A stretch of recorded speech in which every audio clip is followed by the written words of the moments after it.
को curricular activities करते हैं तो हमारा ऑल राउंड डेवलपमेंट होता है। रनिंग ट्रेन में महिला डिब्बों में महिलाओं की काउंसलिंग करती हूँ और उनको ये एहसास दिलाने का प्रयास करती हूँ कि आप हमारे रहते बिल्कुल सुरक्षित हैं। तो महिला सुरक्षा के लिए कोई एक इंसिडेंट आपको ऐसे याद है कि जो आपने खुद वहाँ पे इनसाइड आपने जाके तुरंत आपने किसी महिला की सुरक्षा की है? या हम लोग स्मार्ट सहेली करके पूरे बॉम्बे डिवीजन में, भारत में भी ये अभियान चल रहा है, जो ट्रेनों में छोटे-छोटे बच्चे सामान इत्यादि बेच रहे हैं, तो वहाँ यात्रियों द्वारा हमें बताया जाता था कि मैम आप लोग इनके लिए क्या कर रहे हैं? विकास में अलग-अलग क्षेत्रों में स्वागत है। आप लोग अपने प्रतिभा को निखारिए और बाहर निकलिए। नमस्कार, नवभारत मुंबई से मैं माधुरी वाडकर आप सभी का बहुत बहुत स्वागत करती हूँ। आज महिला दिन, वुमेन्स डे विशेष, मेरे साथ है मध्य रेलवे की आरपीएफ रेखा मिश्रा जी। आइए उनसे बातचीत करते हैं। रेखा मैम, पहले तो आपका नवभारत में बहुत बहुत स्वागत है। Thank you ma'am. कैसे हो मैम? मैम ठीक हूँ, बढ़िया हूँ।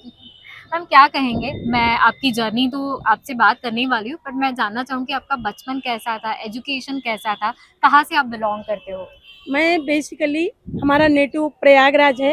वाह, प्रयागराज की धरती पे जन्म हुआ है। भक्ति बचपन से ही मुझे मिली है, जहाँ राष्ट्रहित को सर्वोपरि रखा गया है और कार्य क्षेत्र में भी रेलवे को मैंने चुना और महिला सुरक्षा और बाल सुरक्षा में शायद विशेषज्ञता हासिल की और अपने कार्यों के दौरान राष्ट्र के, समाज के विकास में बाल सुरक्षा और महिला सुरक्षा के क्षेत्र में कार्य किया और अपने आप को साबित किया। रेखा मैम क्या कहेंगी, आपने करियर की जो शुरुआत की, बट आपने किस मोटिव के साथ, या कब ऐसे आपके लाइफ में वो दिन आया जब आपने सोचा कि नहीं मुझे यही करियर करना है, इसमें ही आगे एजुकेशन करना है, और वो करते वक्त कौन से चैलेंजेस, कठिनाइयाँ आपको आई?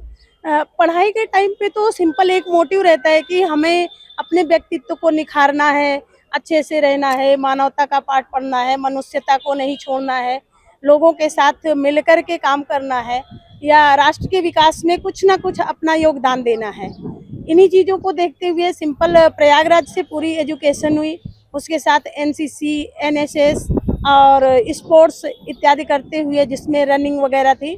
तो कहीं न कहीं जब हम को करिकुलर एक्टिविटीज़ करते हैं तो हमारा ऑल राउंड डेवलपमेंट होता है, जिससे नेतृत्व की भावना, लीडरशिप की भावना भी लोगों में पनपती है, सहयोग की भावना भी आती है और वो चीज़ें आगे जाके वो बच्चा कहीं न कहीं उसमें लीडरशिप के गुण आ जाएँगे और क्या कहते हैं, वो देश के विकास में भी वो चीज़ों को साबित करेगा। इन्हीं सिद्धांतों के साथ मैं आगे बढ़ी और रेलवे में मेरा सिलेक्शन होता है। मैं एज ए सब इंस्पेक्टर 2014 में बहुत भाग्यशाली रही कि मुंबई में आई और सीएसटी जैसे बड़े स्टेशन पे हमारी पहली पोस्टिंग हुई, जहां मैं एक मिशन को लेके उतरी और उस समय के हमारे अधिकारी श्री आलोक बोहरा जी थे। उन लोगों ने ऐसा कुछ सिखाया कि महिला और बाल सुरक्षा के क्षेत्र में महिला शक्ति नाम से टीमें बनाई और हमें फील्ड में वर्क करने के लिए छोड़ा और हम लोगों ने उनके लक्ष्यों को पाने के लिए तत्पर होकर काम किया। जहां ग्राउंड में मुझे यात्रियों से फीडबैक मिलता था या रेलवे परिक्षेत्र को जब हम देखते थे तो रेलवे ट्रैक के पास कुछ ड्रग एडिक्टेड बच्चे, छोटे-छोटे बच्चे या मुंबई लोकल में जो ट्रेनों में छोटे-छोटे बच्चे सामान इत्यादि बेच रहे हैं, तो वहाँ यात्रियों द्वारा हमें बताया जाता था कि मैम आप लोग इनके लिए क्या कर रहे हैं? तो कहीं न कहीं हम लोगों को भी लगता था कि यार ये तो पढ़ाई के टाइम पे अगर पढ़ाई नहीं कर रहे हैं, गलत कर रहे हैं, तो कल को इन आदतों को पूरी करने के लिए हमारे रेलवे को भी नुकसान पहुँचाएँगे, इनका खुद का विकास भी नहीं होगा।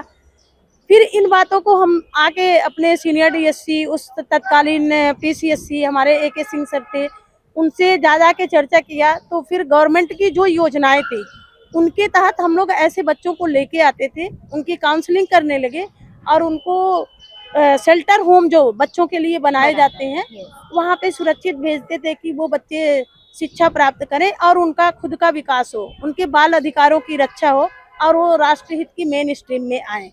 मैम क्या कहेंगी, जैसे कि महिला सुरक्षा, आज भी हम देख रहे हैं बहुत से केसेस हमें दिखाई देते हैं कि महिला सुरक्षित नहीं है।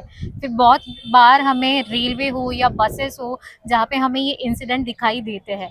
तो महिला सुरक्षा के लिए कोई एक इंसिडेंट आपको ऐसे याद है कि जो आपने खुद वहाँ पे इनसाइड आपने जाके तुरंत आपने किसी महिला की सुरक्षा की है या बचाया है? महिला सुरक्षा के लिए तो रेलवे द्वारा बहुत बड़ा अभियान चलाया जा रहा है, जो क्या कहते हैं हम लोग स्मार्ट सहेली करके पूरे बॉम्बे डिवीजन में, भारत में भी ये अभियान चल रहा है, स्मार्ट सहेली, जहां हम महिला डिब्बों में जा करके, रेलवे महिला वेटिंग रूम में जा करके महिला यात्रियों से मिलते हैं और उनको ये चीज़ का एहसास दिलाते हैं कि अगर आपको किसी तरह से असुरक्षा महसूस हो रही है तो हम आरपीएफ के लोग आपकी सहायता के लिए उपलब्ध हैं। एनी टाइम अपना रेलवे का 139 हेल्पलाइन नंबर उनको देते हैं। अपने खुद के स्टेशन के ग्रुप्स हैं, एज एन इंचार्ज हम अपने नंबर्स उनको प्रोवाइड करते हैं कि आपको इन ट्रेन रेलवे प्रीमाइसेस में कभी भी कोई असुविधा हो, even round the clock, even night में भी हम लोग चेक करते हैं, हम नाइट चेक्स करते हैं और उस टाइम पे महिला सुरक्षा के प्रति हम बिल्कुल जागरूक रहते हैं।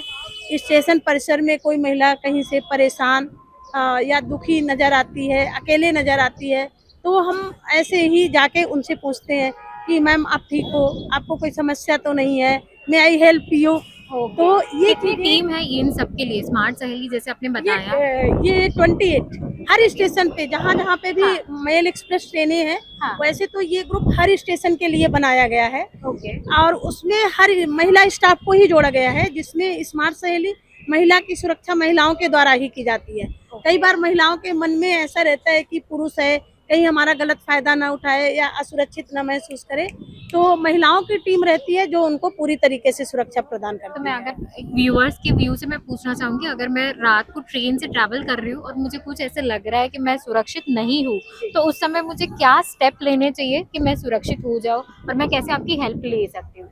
मेरी हेल्प के लिए मैम एक हमारे कंट्रोल के नंबर्स रहते हैं जो ट्रेन्स में भी लिखे रहते हैं, रेलवे पर्सन में 139, आप ये टोल फ्री नंबर है, आप उसको तुरंत डायल करेंगी। आपको सुरक्षा से रिलेटेड कोई इशू है आप तुरंत बताएंगी। कई बार हम स्कूल में जाके टीनेजर्स के, महिलाओं के स्कूल्स में जाके, प्लेटफॉर्म पे, लेडीज डिब्बों में जाके महिलाओं को उनकी सुरक्षा के प्रति जागरूक करते हैं और उनको बताते हैं कि कभी भी किसी विषम परिस्थिति से घबराना नहीं है। कई बार उनको क्या कहते हैं, यूएसी अनआर्म्ड से अपनी सेफ्टी के लिए कैसे वो कुछ स्टेप्स हैं, जैसे ये अपना ताइक्वांडो वगैरह सीखती हैं और यूएसी वगैरह सीख करके मजबूती से अपनी रक्षा कर सकती हैं। मैम मैंने ये भी सुना है कि आपने 2000 से भी ज़्यादा बच्चों को रेस्क्यू किया है, तो इसके बारे में मैं आपसे जानना चाहूँगी। ये हमारा खुद का मिशन था जो हमारे रेलवे के अधिकारियों द्वारा संकल्प के रूप में दिया गया और मैं उसको अपनी लगन से पूरा कर पाई। सबका पूरा सहयोग रहा और उस कार्य को पहचाना गया, सराहा गया और उस कार्य की वजह से आज भारतीय रेलवे में महिला और बाल सुरक्षा को इतने हाई लेवल पे किया जा रहा है और आज मैं लीड कर रही हूँ बॉम्बे डिवीजन में।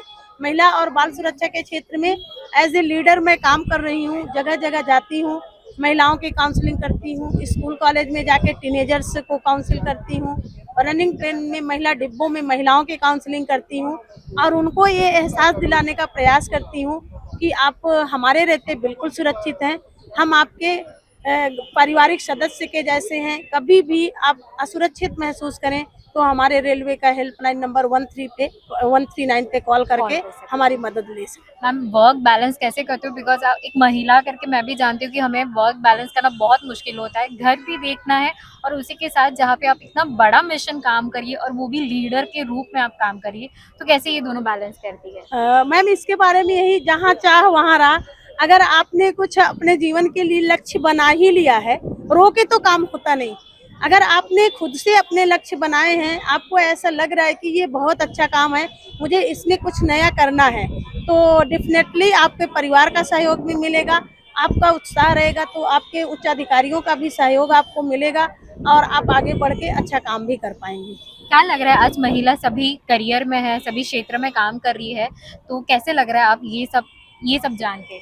मैम बहुत अच्छा लगता है और मुंबई जैसे शहर में तो महिला पुरुष की बात करना ही हमें ठीक नहीं लगता है।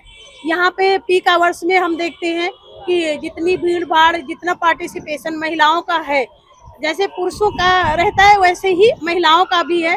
तो मुंबई के लिए तो ये चीज़ें ठीक नहीं है, बल्कि यहाँ हम लोगों के लिए बहुत सारे चैलेंजेस रहते हैं कि उन महिलाओं को हम अटेंड कर पाएँ, उनकी समस्याओं को सुन पाएँ, और समय रहते उनका निराकरण कर पाए। एक लास्ट क्वेश्चन पूछूंगी, प्रयागराज से आई हुई एक लड़की जो आज मुंबई में लीड कर रही है, महिला सुरक्षा नहीं तो बाल विकास भी कर रही है और बहुत से मिशन उन्होंने कंप्लीट किए हैं, तो ये लड़की आज दूसरी लड़कियों को क्या एक मंत्र और क्या बताना चाहेंगी वुमेन्स डे के ऊपर?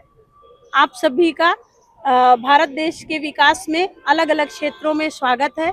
आप लोग अपने प्रतिभा को निखारिए और बाहर निकलिए। आपको होने वाली हर असुविधा के लिए हम आपके सहयोग के लिए तत्पर हैं। आप लोग घर से बाहर आइए, विकास करिए और राष्ट्र हित में योगदान दीजिए। थैंक यू, बहुत अच्छा लगा आपसे बात करके।